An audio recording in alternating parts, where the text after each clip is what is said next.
에베소서 4장 11절부터 16절까지 제가 읽습니다. 그가 혹은 사도로 혹은 선지자로 혹은 복음 전하는 자로 혹은 목사와 교사로 주셨으니 이는 성도를 온전케 하며 봉사의 일을 하게 하며 그리스도의 몸을 세우려 하심이라. 우리가 다 하나님의 아들을 믿는 것과 아는 일에 하나가 되어 온전한 사람을 이루어 그리스도의 장성한 분량이 충만한 데까지 이르리니 이는 우리가 이제부터 어린아이가 되지 아니하여 사람의 괴술과 간사한 유혹에 빠져 모든 교훈의 풍조에 밀려 요동치 않게 하려 함이라. 오직 사랑 안에서 참된 것을 하여 범사에 그에게까지 자랄지라. 그는 머리니 곧 그리스도라. 그에게서 온몸이 각 마디를 통하여 도움을 입음으로 연락하고 상합하여 각 지체의 분량대로 역사하여 그 몸을 자라게 하며 사랑 안에서 스스로 세우느니라. 아멘. 에베소서 4장 11절부터 16절까지는 주님께서 어떤 사람을 사도로, 어떤 사람을 선지자로, 복음 전하는 자로, 목사와 교사로 주셨는데, 그것은 4장 12절 성도를 온전케 하며 봉사의 일을 하게 하며 그리스도의 몸을 세우려 하심이라. 그렇게 바르게 강건해져 가고 주님을 닮아가고 성장하게 하시기 위하여 5가지 이 직분을 주셨다. 그렇기 때문에 이제 14절로 가면 이제부터 어린아이가 되지 아니하여, 어린아이의 특징은 순진하다는 것입니다. 순수하다 보다는 순진하다. 그리하여서 쉽게 잘 속아 넘어갑니다. 그렇기 때문에 과거로부터 이 손자, 손주들을 할아버지, 할머니들이 얼마나 많이 놀려왔습니까? 아이들은 말하는 것을 쉽게 믿지 않습니까? 그렇게 이 아이들, 영적인 어린아이가 되면 사람의 괴술, 사람의 속임수, 간사한 유혹에 빠져 모든 교훈의 풍조에 밀려 요동치 않게 하려 함이라. 영적인 어린아이가 되어지면 사람의 괴술, 속임수와 간사한 유혹에 빠져 이런저런 교훈을 따라서 이리 흘러가고 저리 흘러가서 요동하게 되어집니다. 최근에 포항에 지진이 있었지 않습니까? 그 지진 가운데 가장 큰 피해를 받은 건물들이 주로 한 4, 5년 전에 지은 건물로서 1층이 주차장으로 만든 그런 건물들. 고층은 내진 설계를 많이 하는데 이 몇 층 안 되는 낮은 건물들은 내진 설계가 약하고 그런 건물들이 흔들리면서 1층의 그 보들이 철근이 드러나고 휘고 건물이 주저앉아 가는 일이 있어서 이제는 지금은 그런 건물들을 다 철거해야 되는 심각한 어려움을 많은 건물들, 많은 사람들이 당하게 되었습니다. 이재민도 꽤 나서 그런 건물들은 들어가지도 못하고 짐도 제대로 꺼내지 못하고 언제 건물이 내려앉을지 모르기 때문에 철거해야 되는 일만 남은 건물들도 여러 개가 있다는 것을 듣습니다. 결국은 여러 교훈의 풍조에 밀려 요동하게 된다면, 지진이 일어났을 때 요동하게 되었지요. 요동이 약할 때는 흔들리다가 마는데 일정 이상 요동하게 되어지면 건물은 무너지고 또 건물에서 여러 벽돌이나 콘크리트가 떨어져서 주변 차량에 떨어지면 파손하고 사람은 다치고 심지어 죽게 되기도 하지 않습니까? 이런 요동들이 영적 어린아이가 되어지면 되어질수록 사람의 괴술과 간사한 유혹에 빠지게 되어집니다.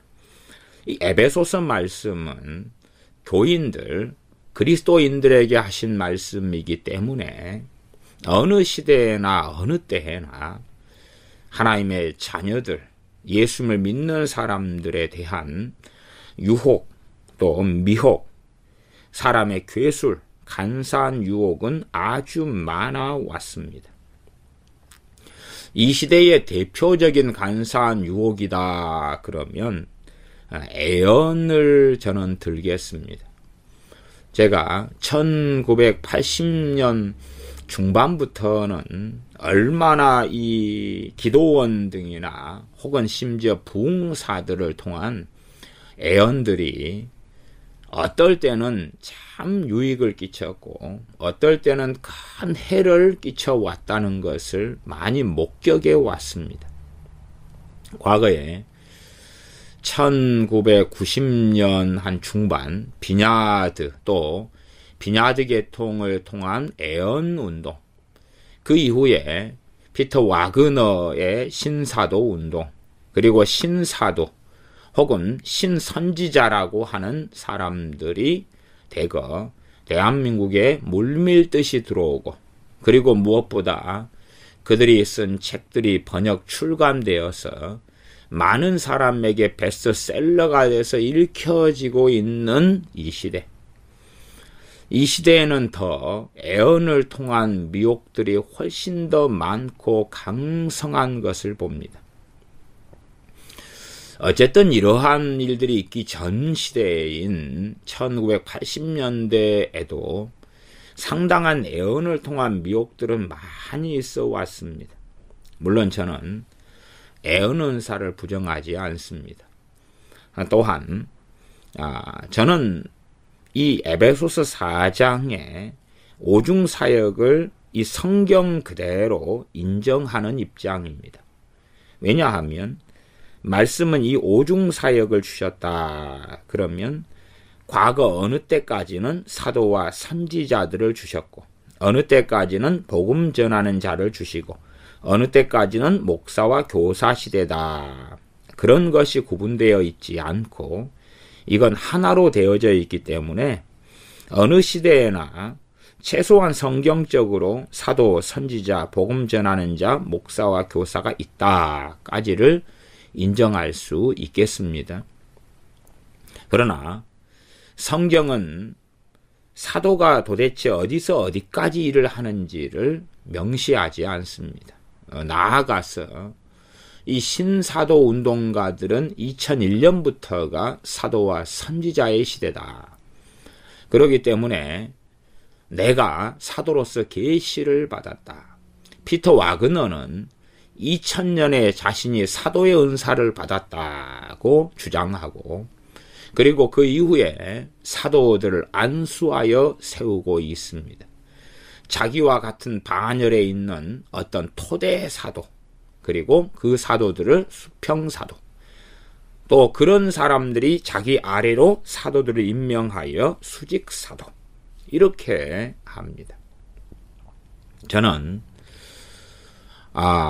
루터나 칼빈 같은 또 존 웨슬리 같은 그런 역사적으로 그렇게 하나님께 쓰임받아 왔던 그런 분들이 사도나 선지자의 반열 속에 들어가지 않을까라고 생각합니다.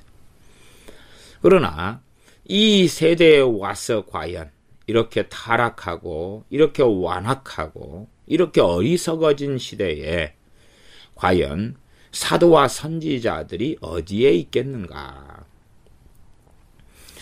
저는 좀 극단적인 측면은 있으나 과거에 페루 등가의 선교 사님으로 있다가 주로 미국에서 말씀 사역을 많이 하는 폴 워셔 목사님 같은 분이 선지자적인 메시지를 가진 사람이지 않나, 혹은 선지자의 반열 정도 그가 서 있는 분이 아닌가. 물론 그의 어떤 극단적인 성경 해석과 메시지에는 찬반의 것들을 저는 가지고 있습니다만은 이 시대의 누군가를 선지자라고 말한다면 폴 워셔 그런 목사님이나 아니면 과거의 데이비 월커슨 같은 목사님 정도는 선지자적인 메시지를 가진 분이다.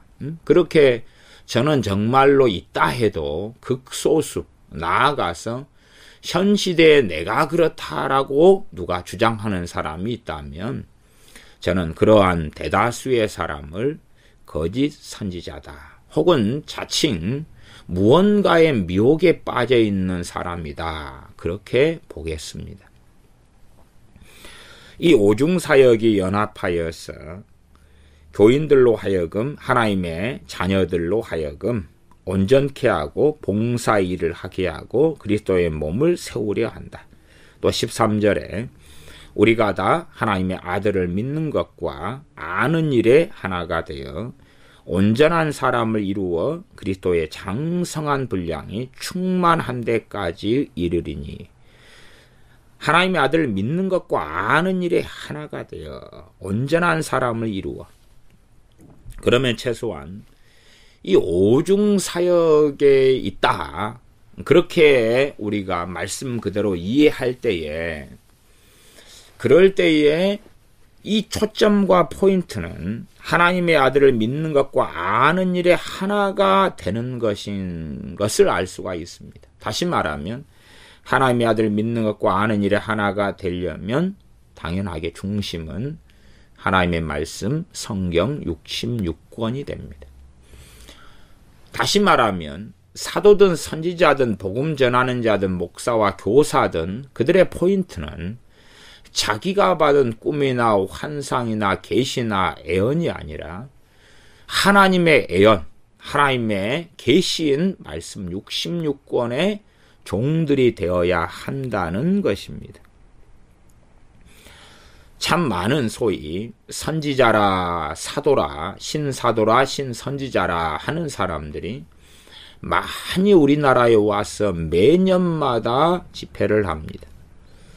저는 그런 사람들의 특징을 확인합니다. 어떤 특징이냐 그러면 성경은 들러리, 액서사리에 불구하고 계속하여 자기가 뭔가를 보는 것, 뭔가를 듣는 계시, 자기가 꾼 꿈, 자기가 본 환상, 자기가 들은 음성, 그런 것을 중심으로 하여 계속 전파합니다.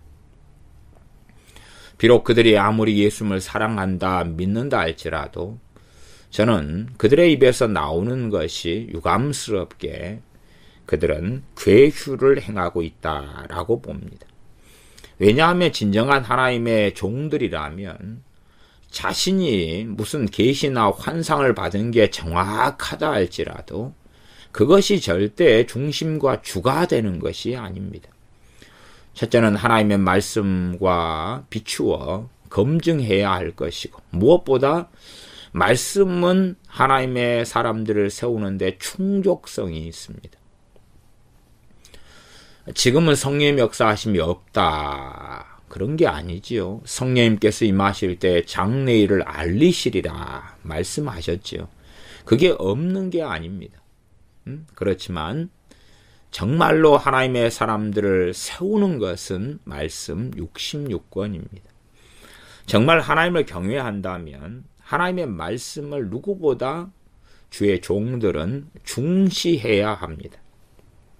또한 그들이 겉에 타이틀이 어떤 타이틀을 가지고 있는가 하는 건 중요하지 않습니다. 과거에 D.L. 무디라는 초등학교 5학년밖에 나오지 않았던 하나님의 사람이 있었습니다. 그 D.L. 무디 이 하나님의 사람은 자신을 무디 씨 불러주기를 원했고 혹은 부흥사 무디라고 불리기를 원했습니다. 그는 소위 말하면 돌아가실 때까지 목사 안수를 받지 않았습니다. 그리고 목회를 했고 전 세계를 다니며 특별히 미국, 영국, 스코틀랜드 이런 데를 다니면서 복음을 증거하며 또한 죽어가는 영혼들을 일깨웠습니다. 그리고 정말 많은 사람들이 주님께 돌아왔고 회심했고 변화됐고 말씀 위에 섰습니다. 차라리 정말로 그런 분들이 사도나 선지자나 복음 전하는 자가 아니겠습니까? 그런 분들이 목사와 교사지요. 목사 안수라는 타이틀을 당 시대적으로는 받지 않았을지 몰라도 우리가 무디 목사님이라고 부른다 해서 무엇이 틀리겠습니까? 그의 믿음의 여정, 말씀의 여정, 진리의 여정으로 그의 삶을 입증하고 증거한 것입니다. 그러한 무디, 부흥사 무디 이런 분의 입에서 나온 것이 자기가 본 계시, 환상, 꿈 이야기가 아닙니다. 그러나 이 괴유를 행하는 자들은 어린아이들을 속이기를 좋아합니다. 영적인 어린아이들의 특성은 말씀 중심이 아니기 때문에 내가 무엇을 보았다, 무슨 계시를 받았다, 내가 지금 이 자리에 섰는데 무슨 계시가 임했다, 아니면 놀라운 하나님의 영광이 임했다 등등의 이야기를 하기를 좋아합니다. 심지어는 제가 종종 참여해 보았던 집회에서도 이 신사도나 이 자칭 신선지자들 또 과거의 캔사스 시티의 애언자 그룹, 자칭 선지자 그룹이라고 하는 사람들, 그런 사람들이 하는 이야기를 꽤 들었습니다. 그들의 특성은 뭐냐 하면 이곳에 하나님의 임재가 있다. 이곳에 하나님의 임재가 있다. 그런 것입니다. 그러나 그러한 이야기는 거짓말들이었습니다. 성경 사도행전을 통해서 한번 살펴보시면 좋겠습니다. 왜 그러한 이야기가 거짓말이 되느냐? 왜 거짓말이 되느냐? 신약시대에 와서 하나님의 임재의 현저한 특징은 사도행전을 통해서 볼 수가 있습니다. 그리고 우리나라 같은 경우는 이 하나님의 임재, 그럼 당연하게 성령님의 부어주심으로써 이해하는 것이 쉬울 것입니다. 과거 1907년의 평양대부흥 같은 때는 얼마나 성령님의 임재와 역사하심이 강했는지, 그때의 부흥이 일어났을 때 사람들은 그렇게 고통스러워하고 죄 때문에 아파하고 그 죄로 인한 짓눌림 때문에 고통스러워하고 하나님에 대한 두려움 때문에 어쩔 줄 몰라하고 그러한 긴 시간들을 보내었습니다. 최소한은 몇 시간의 죄로 인한 진통들을 겪었고 하나님에 대한 두려움, 하나님의 심판을 그들은 눈으로 목격하는 것처럼 하나님 앞에서 두려워 떨었다 하는 것이 1907년 평양대부흥을 연구하는 사람들, 또 잘 살펴본 사람들이라면 그 특징을 발견할 수가 있습니다. 사도행전에서도 사도행전 5장으로 가면 아나니아와 삽비라 사건이 나옵니다. 아나니아와 삽비라 사건. 아나니아와 삽비라는 하나님의 영, 주의 영을 사도행전 5장 9절에 주의 영을 왜 너희가 함께 꾀하여 시험하려 하느냐.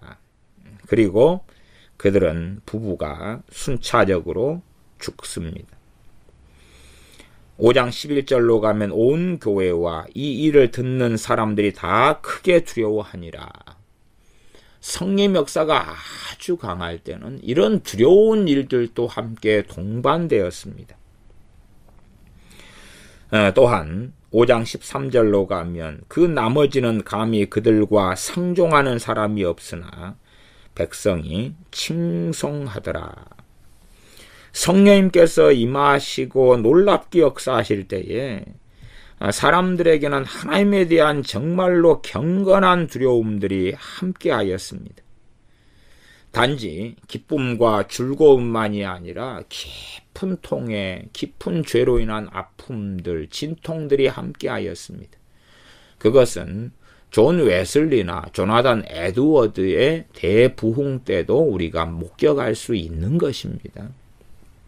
그러나 이 자칭 사도나 선지자라고 하는 사람들이 우리나라에 와서 집회할 때에 이곳에 하나님의 임재가 있습니다 하지만 정말로 하나님의 임재가 있다면 성경적으로 일어났어야 하는 일들이 없다 그 말입니다. 아시지 않습니까? 시내산에 하나님께서 강림하셨을 때에 또한 하나님의 음성을 시내산 앞에 모인 이스라엘 백성이 들었을 때에 그들은 두려워 떨 수밖에 없었습니다. 그들은 두려워하여 모세에게 부탁하기를 하나님께서 직접 말씀하지 말아달라고 그렇게 요청할 정도였습니다. 하나님은 결코 변하시지 않았습니다. 그런데 심심하면 하나님의 임재를 가지고 나옵니다. 심심하면 놀라운 기름 부음이다. 하지만 놀라운 기름 부으심의 가장 정확한 결과는 회개입니다. 회개입니다. 죄를 깊이 있게 느끼고 깨달으며 가슴을 치며 진통하며 엎드리며 거꾸러지는 그러한 회개입니다. 저는 개인적으로 지금까지 여러 집회들을 해왔지만 제가 집회를 하는 가운데 그러한 진통, 거꾸러짐 이런 것은 크게 한 2군데의 집회에서 정도만 경험하였습니다. 말씀을 듣다가 사람이 거의 그 죄로 인한 고통 때문에 졸도하고 기절해 버린다는 것을 사람들이 기절하며 쓰러져 버리는 것을 크게 한 2번 정도만 목격했습니다. 한 번은 목사님들의 집회를 인도할 때에 그런 일을 경험했고 또 한 번은 여러 날 했던 집회에서 경험했습니다만은 자주 경험하게 되는 일은 아니었습니다. 그런 집회를 이끌고 나면 얼마나 큰 주님 주시는 만족과 은혜가 있었는지 모릅니다. 그러나 아무런 회개도 아무런 통해도 아무런 가슴을 찢는 것도 마음을 찢는 것도 없는데 여기에 임재가 있다 하는 이야기를 심심하면 이러한 신선지자들의 집회들에서 들어보았습니다. 아무 열매도 없고 아무 통해도 없고 대신 내용은 내가 무슨 환상을 보고 무슨 꿈을 꾸고 무엇을 경험했다 하는 이야기입니다. 은사 중단론의 입장에서는 이 에베소서 4장 11절부터 있는 오중사역에 대하여서 무조건 반대하여 사도와 선지자는 없다 이런 극단론을 취하기 때문에 소위 선지자를 인정하는 사람들은 둘 중에 하나인 흑백 논리 속에 들어가려는 경향들이 있는 것 같습니다. 저는 지금까지 참 깨끗한 애언들을 하는 경우들을 여러 번 목격하였습니다. 애언 은사가 참 깨끗하고 발라서 아름다운 열매들을 맺는 것을 간혹 보았습니다. 그러나 대다수의 애언 은사는 얼마나 더럽고 얼마나 지저분하고 얼마나 육적이고 얼마나 세속적인지 나아가서 이제는 점점 이 애언의 은사 혹은 애언을 통해서 바라고 기대할 만한 것이 없어지고만 시대입니다. 누구나 다 알 것입니다. 과거 80년대보다 과거 70년대보다 과거 60년대보다. 교회의 기도의 불은 꺼졌고 세상을 사랑함은 증가되었고 세상을 사랑함의 가장 기본적인 열매는 이 그리스도인, 기독교인이 결혼하여 가정을 꾸리고 자녀를 낳았는데 그 자녀입니다. 그 자녀. 소위 말하면 우리는 모든 족속에게 주님께서 명하신 것을 가리키고 또한 세례를 주며 그로 하여금 주님의 제자가 되도록 해야 합니다. 우리가 제자 삼아서 주님의 제자로 세워야 하는데 그 첫째 부르심이 자녀 아닙니까? 20년간 먹이고 입히고 키운 자녀가 그리스도의 사람이 되는 것이죠. 그러나 타락했고 완악했고 악해졌다는 것은 지금 자녀 세대들이 예배당에 교회에 어디가 있습니까? 또한 있다 할지라도 그들을 데리고 어디 기도를 하러 간다.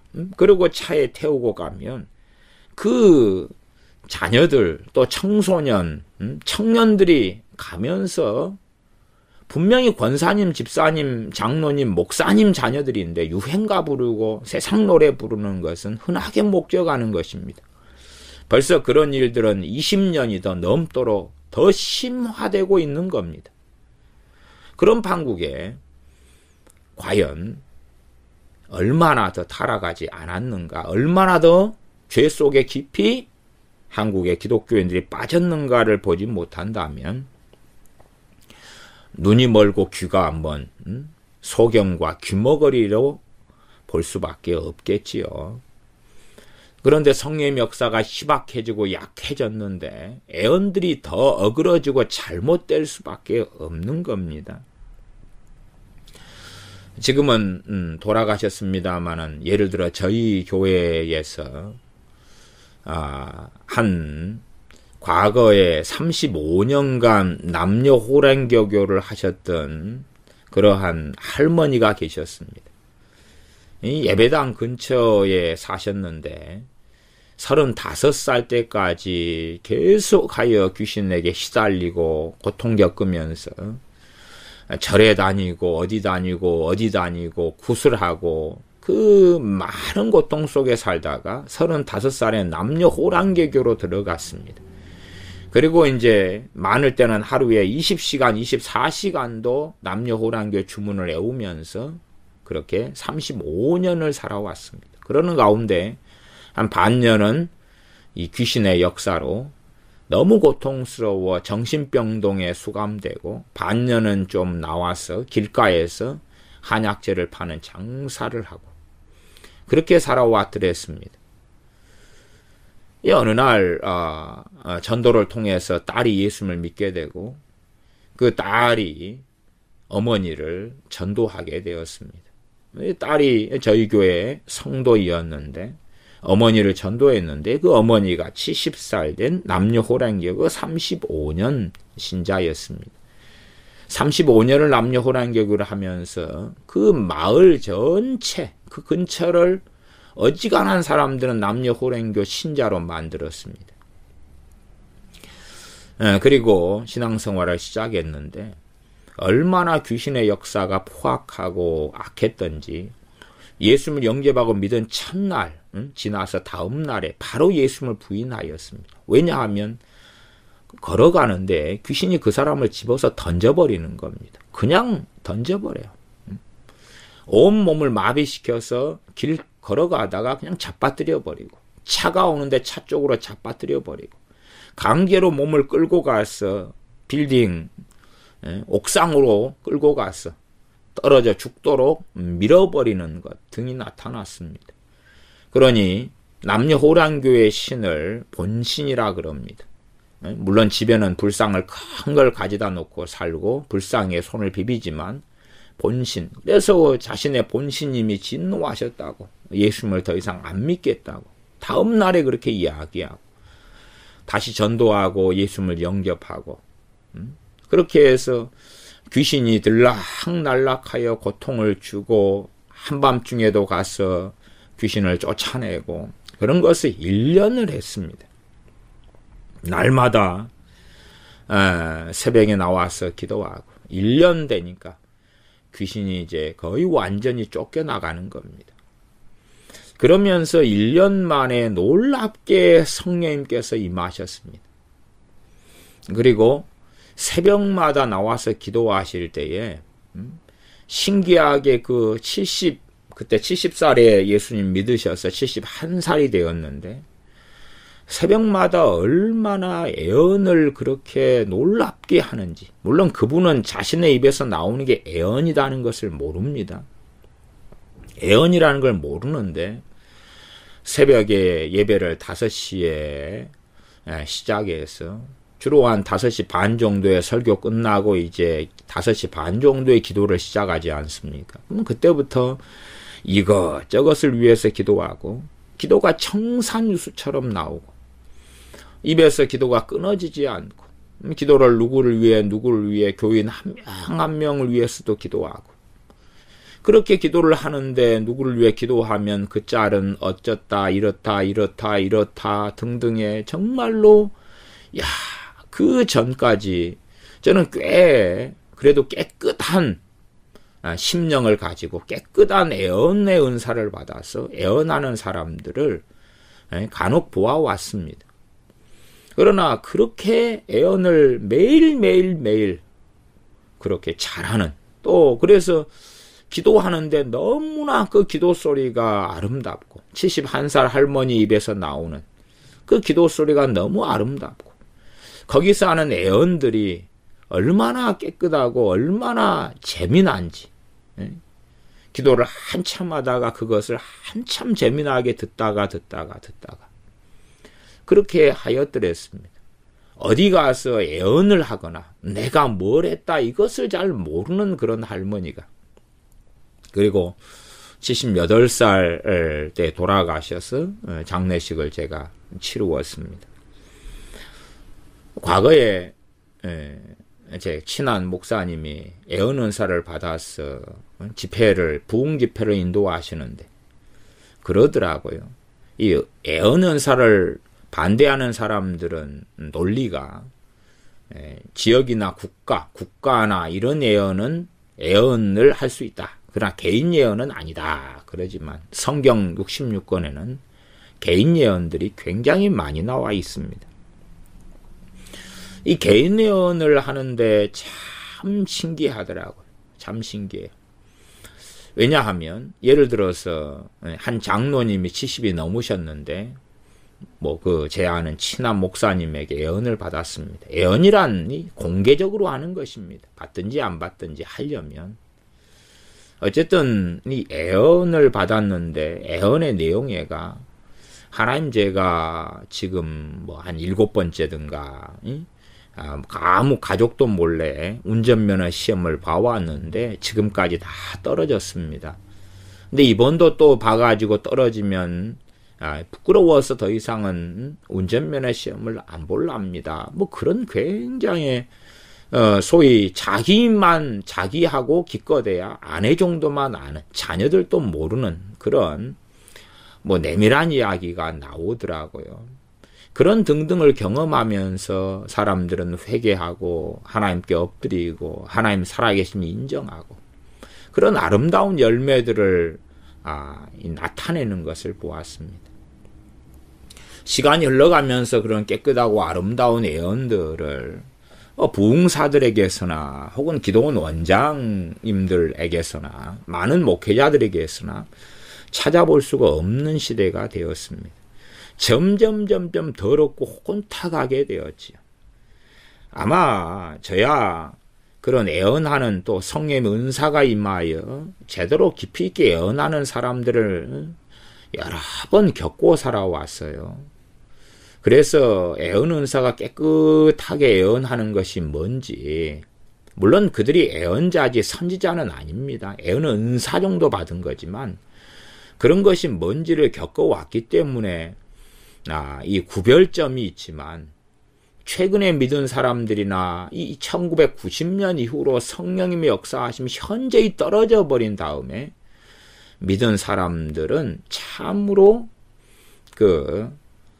이상한 예언을 진짜 예언이라고 생각하는 경우가 아주 많을 거라 생각합니다. 과거에 저희 교회 청년 중에 하나가 10년 되었을까요?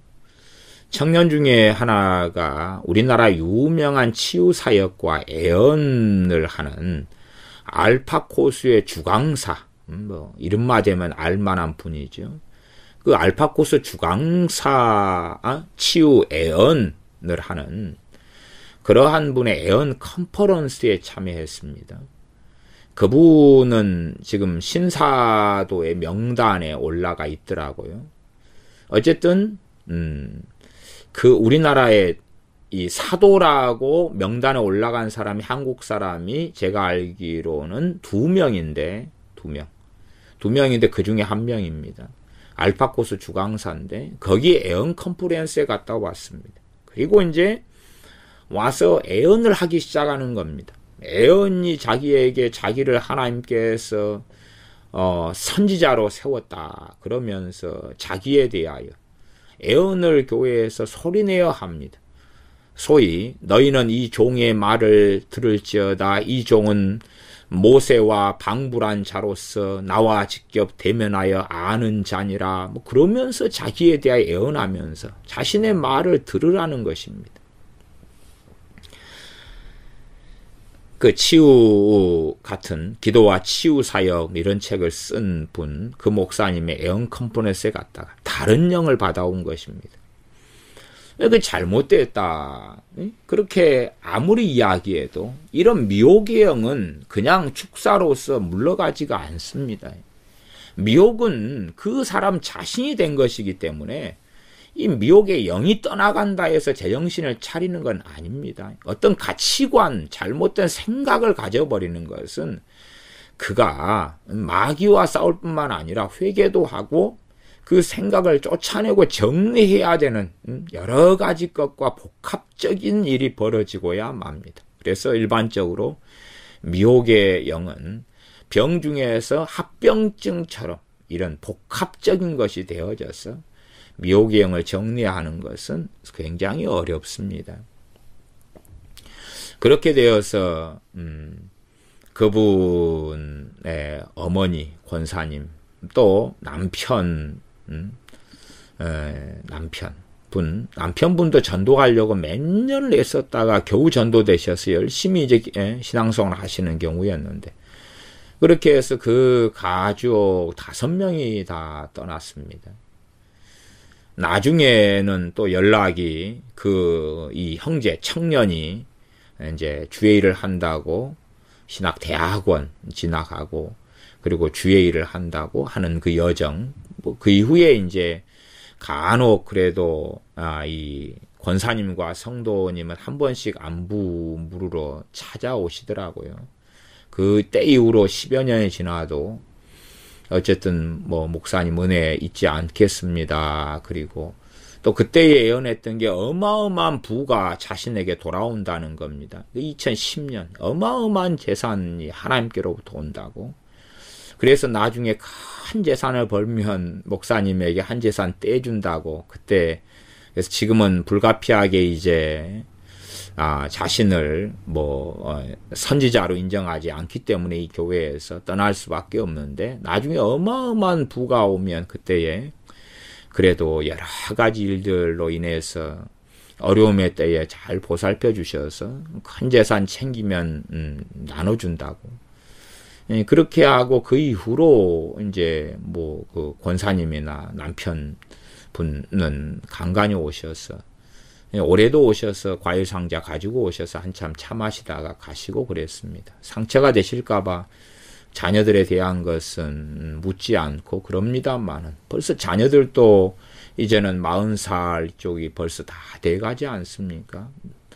그렇게 이 미혹의 영은 굉장히 강렬합니다. 그래서 이 예언 은사를 빙자하여서 미혹의 영에 잡히는 경우들이 아주 많습니다. 기본적으로 거짓 선지자들을 구별하는 것은 그들이 예수를 믿는다, 주님 사랑한다, 어쩐다 저쩐다의 말을 듣고 판별할 문제가 아닙니다. 최소한은 정말 자신이 뭘 바르게 보고 듣는다 해도 그것이 중심이 되는 것이 아닙니다. 사도행전의 사도 바울이나 바나바나 이런 하나님의 사람들이 말씀을 증거할 때에 자기가 무슨 꿈을 꾸었네, 계시를 받았네 하는 것이 중심이 아니지 않습니까?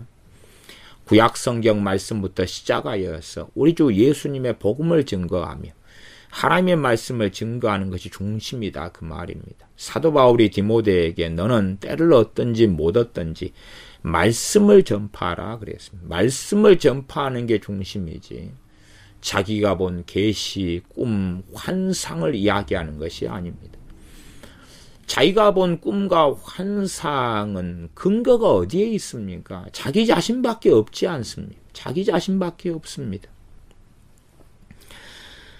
정말 근거가 없는 것을 막 이야기할 때 사람들은 거기에 황홀하고 마음을 열고 들어가지만 실상 에베소서 4장 14절처럼 어린아이가 되지 아니하여 그래야 되는데 하나님 말씀을 통해 성장하지 않았기 때문에 어린아이가 되고 말아서 사람의 괴효를 속임수와 간사한 유혹에 빠져서 모든 교훈의 풍조에 밀려 요동하게 되어져 버리는 그러한 일이 거꾸로 사도나 선지자라고 일컬어지는 자들로 인하여 일어난다는 겁니다.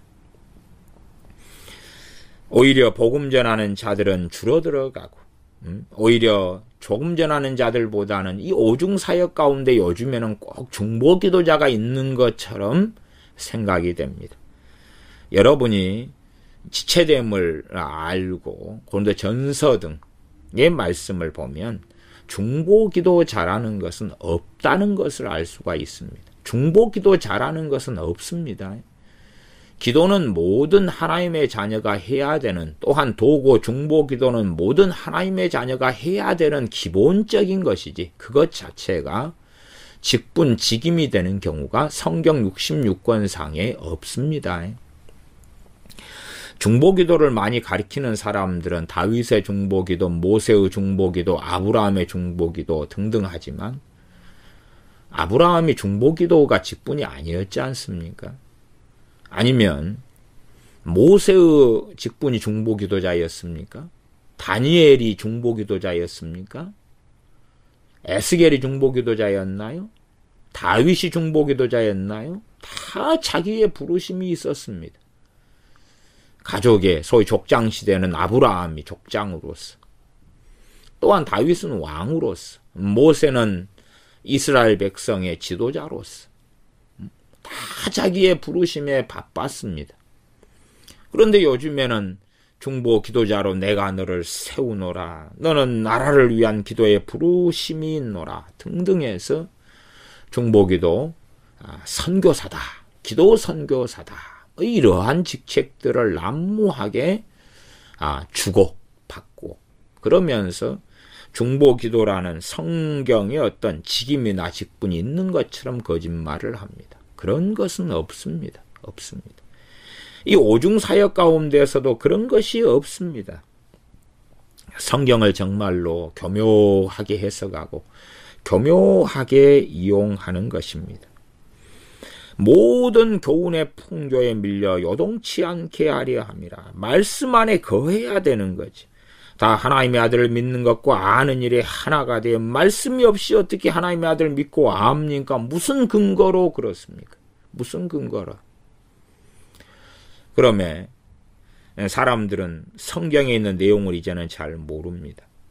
오히려 성경 몇 구절만 가지고 반복적으로 이야기할 뿐이지 하나님 말씀의 깊이가 떨어지고 심지어 66권에 있는 말씀의 내용조차도 이제는 모르는 시대가 되었습니다. 그러면서 아는 건 뭐냐? 그러면 내 스승님 닉 조이너가 이러이러한 예언을 합디다. 내 스승님 신디 제이콥스가 이러이러한 예언을 합디다. 내 스승님 척 스미스가 이러이러한 예언을 합디다. 그러는 겁니다. 올해 2017년 6월 5일부터 8일까지 매년 주의 길을 예비하라는 그러한 이 신사도가들이 또 신사도의 사도나 선지자들이 와가지고 집회를 했습니다. 물론 매년 초 1월 달에는 16년, 17년, 18년 계속 있습니다. 매년 있습니다. 근데 2017년에는 초에도 있었고 올해죠, 올해 6월 5일부터 6월 8일까지 세종대학교 컨벤션 홀에서 있었습니다. 너희는 광야에서 주의 길을 예비하라. 이사야 40장 3절로 했습니다. 그때 강사들이 누구였냐 그러면 더치 쉬즈, 신디 제이콥스, 바바라 요더, 척 스미스입니다. 이들은 공통적으로 이들이 한 예언이 뭐냐 그러면 앞으로 9개월간 한국은 급격한 변화의 시기를 겪을 거고 이 시기를 잘 통과하면 수년 내에 이전과는 다른 엄청난 규모의 부흥을 겪게 될 것이고 통일이 이루어진다. 이것이었습니다. 그래서 9개월간 급격한 변화를 겪는다. 9개월간이니까 6월 초였으니까 6, 7, 8, 9, 10, 11, 12, 1, 2개월까지. 내년 2월까지입니다. 이제는 몇 달 남지 않았지 않습니까? 11월도 중반을 넘어섰기 때문에. 그러니 12월, 1월, 2월, 석 달이 좀 더 남은 시간입니다. 그 시간이 지나면, 그 시간을 잘 보내면, 도대체 어떻게 하는 것이 잘 보내는 것입니까? 잠자는 한국교회가 어떻게 하면 깨어날 수 있습니까? 또한 유격적이고 정욕적이며 돈을 사랑하며 자신의 안위만 챙기기를 원하는 많은 목회자들이 어떻게 깨어날 수 있습니까? 한국 교인들의 대다수가 좌파가 되었는데 어떻게 깨어날 수 있습니까? 좌파에서 이 좌파를 버리고 정상적인 신앙으로 돌아오는 것이 아마 불신자가 예수님 믿는 것보다 더 어려운 것 같습니다. 좌파는 사상이고 또한 거짓 영이기 때문에 그렇지요. 중보기도 이렇게 하라 이런 책을 쓴 소위 영적 전쟁과 중보기도의 탁월한 신사도인 더치 쉬즈 목사는 현재는 변화의 때이다. 마치 리모델링을 마치기 전 지저분한 집의 상태처럼 혼란스러운 시기를 겪을 수 있지만 이 시기를 잘 뚫고 가면 질서와 정복의 시기로 갈 수 있다. 그게 올해 6월에 했습니다. 그렇게 6월에. 더군다나 다윗의 열쇠를 가지신 주님께서 한 번 열면 닫을 자 없고 닫으면 열 자가 없는 다윗의 열쇠를 주셨다. 그렇게 더치 쉬즈가 설교에 예언하고 자기의 간증, 자기가 받은 사인, 계시, 자기가 받은 사인 등을 열심히 이번 6월달 집회 때 했습니다. 그렇게 해서 화근하면서 이 다윗의 열쇠를 잘 사용하면 이 땅에 거룩하지 않은 사탄의 문을 닫을 수 있고 열방을 다스릴 수 있다. 이게 이 더치 쉬즈가 이야기하는 중보기도의 핵심입니다. 이 다윗의 열쇠를 잘 사용하면 다윗의 열쇠는 주님이 가지고 계시죠. 근데 우리가 잘 사용하라. 잘 사용하면 이 땅에 거룩하지 않은 사탄적인 문을 닫아버릴 수 있고 열방을 다스릴 수 있다. 얼마나 화려합니까? 이러한 더치 쉬즈부터 시작하여서 신디 제이콥스도 뭐라고 이야기합니까? 정치, 경제, 문화, 사회의 7대 영역에서 나라가 개혁될 것이다. 그랬습니다. 또 척 스미스가 우리가 성령님의 음성을 듣고 진리를 선포하며 배가의 자리로 갈 때에 성령님께서 모든 영역에서 불어와서 하나님의 목적이 풀어질 것이다. 이런 것이지. 이런 식으로 이 4명의 소위 애언적인 강사들이 이구동성으로 외친 것은 결국은 한국의 9개월간 변화의 시기를 겪을 거고 이 시기를 잘 통과할 때 가까운 수년 내에 이전과는 다른 엄청난 규모의 부흥을 겪게 될 것이고 통일이 이루어진다. 그것이 이들이 우리나라에 와서 전한 애언들이다. 그 말입니다. 실제로 이러한 사람들은 하나님의 말씀을 근거로 하지 않고 자기가 본 계시, 환상, 무슨 사인, 과거에 밥 존스 같은 경우도 어디를 갔는데 어느 신호등에 섰을 때에 저 신호등 가에 무슨 글자가 새겨져 있더라. 이것은 하나님께서 내게 준 사인이다. 뭐 이런 등등 아주 요상한 이야기들을 이 계통의 사람들은 심심하면 하는 것입니다. 이 작년이었던가요? 신디 제이콥스가 우리나라에 대해서 그렇게 예언을 했습니다. 하나님께서 말씀하시길 내가 한국에 기름을 부어줄 것이다. 내가 한국 사람을 쓸 것이다. 기도할 때에 하나님께서 환상을 보여주셨다. 하나님께서 한반도 위에 하나님의 숨결을 보이시고 그 숨결이 강력한 바람이 되어서 중국까지 계속 날아가고 곧 모든 아시아 대륙과 전 세계는 그 바람이 뒤덮이는 것을 보았다. 하나님께서 북한을 보여주셨다. 북한에 있는 악의 권세가 무너질 것이며 기적적인 회복의 역사를 북한에 허락하실 것이다. 그래서 누구든 북한에 가면 이게 어떻게 된 일이냐, 믿을 수 없다, 굉장한 일이다 라고 말하실 것이다. 하나님께서 북한을 흔드실 것이며 북한의 문이 열릴 것이다. 한국은 통일이 될 것이며 엄청난 영적 물질적 부강함을 하나님께서 한국에 쏟아부어 주실 것이다. 한국을 열강 중에 뛰어난 나라로 세우실 것이다. 이런 이야기입니다. 또 한국 사람들이 아주 많이 읽는 이 캔사시티 예언자 그룹이었던 그러한 지금 모닝스타 교회, 전 세계에 대하여 계속 예언을 쏟아내는 릭 조이너가 한국에 대하여 그렇게 예언했습니다. 한국은 장차 전 세계에서 가장 중요한 전략적 요충지 중에 하나가 될 것이다. 북한의 놀라운 변화의 문들이 열리게 될 것이다. 두 개의 분단된 국가가 재연합하는 역사가 일어나게 될 것이고 그때 한국은 영적인 면에서나 경제적인 면에서 지구상의 국가들 중 가장 강력한 국가들 중 하나가 될 것이다. 이것은 또한 동북아시아의 경제가 세계에서 두 번째로 강력한 지역이 되는데 도움을 주게 될 것이며 경제적으로도 일본과 독일을 뛰어넘게 될 것이다. 또한 앞으로 올 혼돈의 때에 국가들을 안정시키는 역할을 할 것이다. 남북한 두 나라는 역사적으로 열강의 억압을 겪었다. 그러나 어쩌기 때문에 이제는 하나님께서 이 한국이라는 나라를 무법이 성행할 시대에 빛의 역할을 하는 나라로 세울 것이다. 이런 거지요.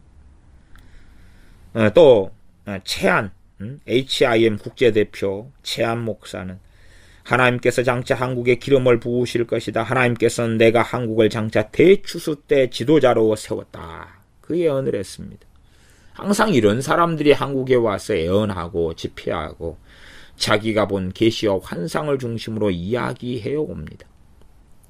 그러나 하나님의 사람들이 서로 진실로 하나님으로부터 무엇을 받았다 할지라도 중요한 것은 하나님의 말씀 66권의 진실한 진정한 계시였습니다. 그렇기 때문에 과연 이 변치 않는 하나님의 말씀을 증거하느냐, 아니면 소위 자신이 받았다 하는 계시나 환상이나 꿈, 이 가변적이고 유한하며 또한 현재나 미래에 잠깐만 맞는다 할지라도 적용되고 마는 그러한 것, 나아가서 내가 무엇을 받았네 보았네 하면서 결국은 자기를 높이고 자기를 드러내고 자기가 거룩한 사도와 선지자인 양 과시하는 그러한 것들이 어떻게 진실이냐 하는 것입니다. 소위 예언이란 그런 것 아닙니까? 성령님으로부터 오는 메시지입니다. 그렇기 때문에 예언에는 사실상 두 가지 극단적인 양상이 나타나기 쉽습니다. 두 가지 극단적인 양상이란 건 뭐냐 하면 구약의 참된 선지자들이 예언했을 때 주된 내용은 유감스럽게 책망이었습니다. 책망이 훨씬 많고 그리고 위로와 소망은 적었습니다. 책망이 훨씬 많았기 때문에 왜요? 성령 충만하게 살아가는 사람들이라면 책망보다는 위로가 중심이 되겠지만 세상을 사랑하고 정욕적으로 살아가는데 책망이 주가 될 수밖에 없는 상식 아닙니까? 책망이 주가 되었기 때문에 이스라엘은 예언을 선지자로부터 받을 때에 선지자들을 돌로 쳐 죽이거나 핍박하거나 멸시하거나 저주하였습니다. 그것이 구약의 선지자들이 겪은 역사입니다. 그래서 구약의 선지자들이 하나님의 말씀을 예언으로서 증거할 때에 대다수의 사람들은 이걸 거절하고 거부하며 미워하며 증오하였습니다. 우리가 아무리 엘리야 선지자 같은 위대한 종을 보더라도 그런 일을 많이 겪었고, 또한 모세 같은 하나님의 사람도 이스라엘 백성들로 하여금 자주 죽임을 당할 위기와 원망과 불평을 듣는 주 대상이 되었습니다. 심지어는 모세의 형과 누나인 아론과 미리암도 하나님으로부터 선지자인 미리암과 대제사장으로 임명받은 아론이라 할지라도 잘못된 길을 걸으며 대항하며 대적했던 일들을 보지 않습니까? 그러면 선지자들이 칭찬을 받는 경우들은 드물었습니다. 세례 요한이라 할지라도 그들은 세례 요한은 칭찬과 칭송을 받으며 정말 하나님의 선지자입니다 하는 말과 또 상반되게 저주와 비난을 받고 그는 비참한 헤롯에 의한 죽임을 당하고야 말았습니다. 선지자들이 대개 했던 것은 하나님의 말씀을 통한 책망이었습니다. 책망이었습니다. 고린도 전서에 가면 이 애언하는 사람은 덕을 세우며 권면하며 안위한다. 애언의 기능을 이야기합니다. 덕을 세우는 것은 헬라어로 오이코도메입니다. 집을 세우다 그 말이 집을 세우다. 이 하나님의 사람은 다시 말하면 에베소서 4장의 말씀과 같은 것입니다. 이 그리스도를 아는 것, 주님을 하나님의 아들을 믿는 것과 아는 일에 하나가 되어 장성한 분량에 이르러 가지고 또한 온전케 하며 그리스도의 몸을 세운다. 이게 오이코도메입니다. 덕을 세운다. 오이코도메. 권면한다. 권면 안에는 책망이 들어가 있죠. 자녀에게 여러분들이 하는 권면이 그런 것입니다. 잘못된 것을 바로잡기 위해서 책망이 들어가 있는 거죠. 그러나 요즘에는 위로와 소망을 주는 너를 대단하고 놀랍게 쓴다 하는 것들이 주를 이루는데 이것이 어떻게 바른 애언들이 될 수 있느냐 하는 것입니다. 또한 애언을 받아들이는 바른 하나님으로부터 메시지가 애언을 통해 나오면 그들에게 맺히는 열매는 회개입니다. 회개입니다. 깊은 회개와 주님을 사랑함과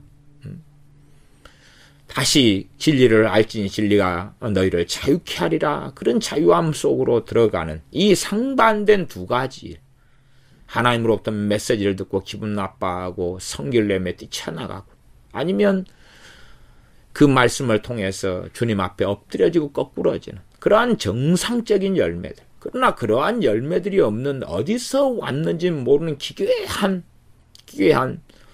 천사들이 와서 대접을 붓는데 이 금 대접을 뭘 쏟아 붓는데 어쩌고 저쩌고 어쩌다.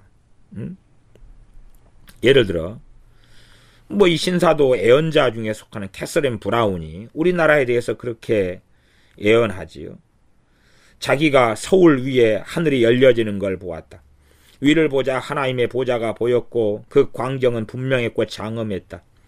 하늘 높은 곳에서 두 천사가 서울 위 공중에 떠 있었는데 한 천사는 나팔을 쥐고 있었고 다른 한 천사는 금빛 용액으로 가득 찬 사발을 들고 있었다.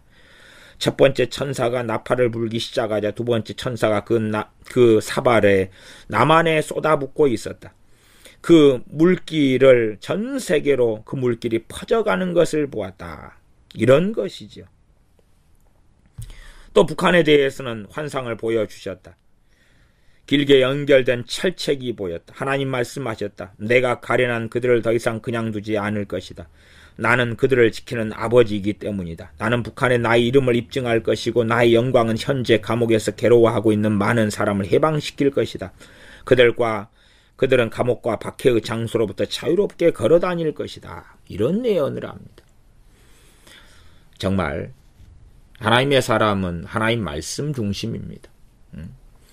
오순절 이후에 성령님께 임하셔서 꿈과 환상과 예언을 젊은이 늙은이 어린아이 할 것 없이 부어주시는 시대가 되었어도 그러나 정말로 그러할 때는 교회가 성령 충만함에 깨어있을 때고 그렇지 않고 잠드는 시기가 되어졌고 이러한 육적인 사람들을 이용하고 꿰고 이들을 꿰고 감언 이설을 통해서 끌고 가고 그리하여 이 사람의 괴율, 속임수와 간사한 유혹으로 모든 교훈의 풍조의 사람들을 끌고 가는 시대가 되어져서 시간이 흘러도 뭔가가 있는 것 같은데 영적 성장과 말씀을 알아감과 진리 안에서 하나님을 경외해 가는 것은 없는 어떠한 기도를 열심히 하고 있는 것 같은데 자기도 뭘 기도하는지를 모르는 그러한 이상한 세계 속에서 시간만 보내는 그래서 지금 시대는 열심 있는 사람들을 더 미혹하여서 이 열심 있는 사람들이 정신을 못 차리고 온갖 교훈의 풍조에 끌려가 세월을 허송세월하고 이상한 데서 끌려가서 방황하는 그런 시대처럼 이 거짓 선지자들, 거짓 사도들이 난무하는 시대가 되었습니다.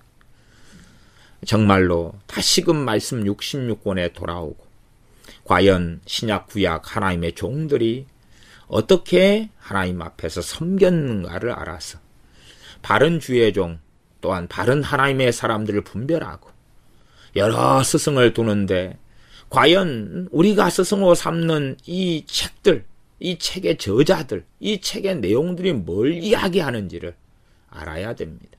어떤 신앙 서적이 주님을 높여야 되고 말만 주님을 높이는 게 아니라 그 중심에는 하나님의 말씀이 있고 말씀을 바르게 해석하는 것이 중심이 되어야 하지. 뭘 보았네, 무슨 일이 내게 일어났네, 내가 무슨 특별한 계시를 받았네 하는 것들이 중심이 되면 정말로 곤란하고 그것은 잘못된 미혹으로 사람을 끌고 가는 것이 됩니다. 기도하겠습니다. 아버지 하나님, 참으로 하나님의 종들은 성도를 온전케 하며 봉사일을 하게 하며 그리스도의 몸을 세우는 부르심을 받았고 이 종들이 가져야 될 것은 하나님의 말씀이 최고의 최후의 무기여서 하나님의 말씀을 통하여 하나님의 아들을 믿는 것과 아는 일에 하나가 되어서 그리스도의 장성한 분량이 충만한 데까지 이르도록 돕고 섬기는 부르심일진데 사람의 괴율과 간사한 유혹을 퍼뜨리는 그러한 어리석은 자의 자리에 서거나 또한 이러한 자들의 유혹에 빠져들어가서 잘못된 길을 걸어가지 아니하도록 또한 우리가 간사한 유혹에 빠져서 그럴듯한 성경을 이용한 가르침이라고 생각하고 그럴듯한 가르침들에 빠져서 세월을 낭비하고 주님을 아는 데서 멀어져 가고 또한 성령님의 임재와 임하심과 부어주심이 있다고 소리치지만 아무런 열매도 회개의 결과도 없는 그러한 사람들의 모임이나 집회 속에 가서 어리석어지지 않도록 우리가 다시 말씀 66권을 통하여 일깨움을 받게 하여 주시옵소서. 우리 주 예수님의 이름으로 기도하옵나이다. 아멘.